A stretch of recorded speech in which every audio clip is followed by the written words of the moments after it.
gym. I ain't gonna lie to y'all. Thanksgiving put a whipping on your boy. I'm trying to get this thing up off of me. I just had to throw that out there. I'm on the way to the gym. When I get back, I'm answering some questions before I do anything else. So pardon me looking crazy and ridiculous, but it's time to get to it. Yo, alright, here we go.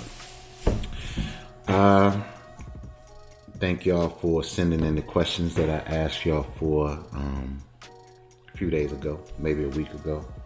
I just wanted to have a way to communicate more and just build and bond a little bit more with my following and my friends. And I think no better way than to answer a few questions and give some insight. If you do follow me, you see some of the things that I say just randomly. Sometimes it's not about anything specific. Sometimes it doesn't even pertain to me.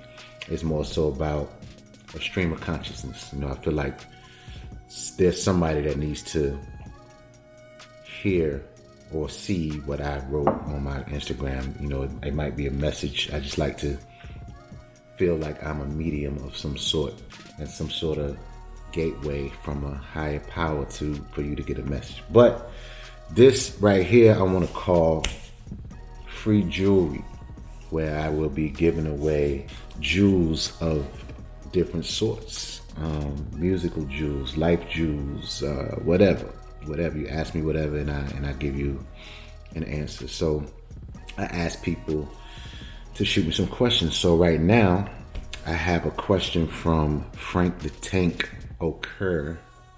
Shout out Frank the Tank. His question was, I have a question about producing. How do you know when a song's finished? I tend to miss that point and mess it up. Also, what's some tricks that are simple but make a production more interesting? So, how can I answer that? I think one thing you have to learn as a producer is when you're overproducing, when you're doing too much. So when it just starts feeling like you're losing space, the artist is falling victim to too many drops, too much music going on, too much drums, too much of anything, and you kind of losing the song. I think it's time to take a step back and reevaluate what you're doing. I think the goal every single time is to highlight the artist. So you want to highlight the artist and make sure not only highlight the artist, but highlight the song. Make sure the song is the star, the artist is the star on the production. If you notice, a lot of productions are not a lot of hit songs doesn't have a lot of production. Now, sometimes I fall victim because I like to make rich music. So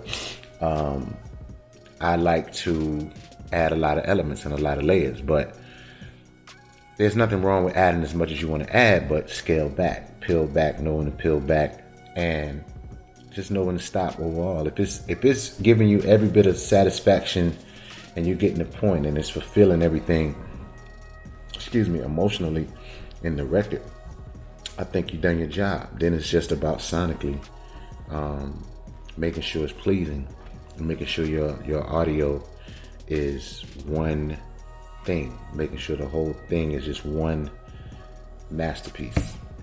Said, what are some tricks that are simple but make a production more interesting? I don't know, man. I think it's so emotional for me. So it's like it's just based on how I feel.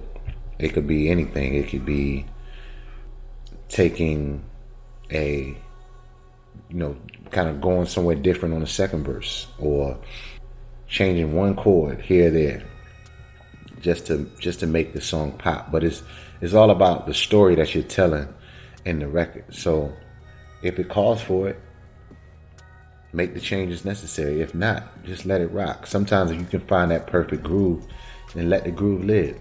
Like, you don't have to necessarily do any more tricks to make it interesting. But throwing words with delays and reverbs and pitching down the track at a certain spot just to change up the feel of it, make it heavier or dirtier or whatever.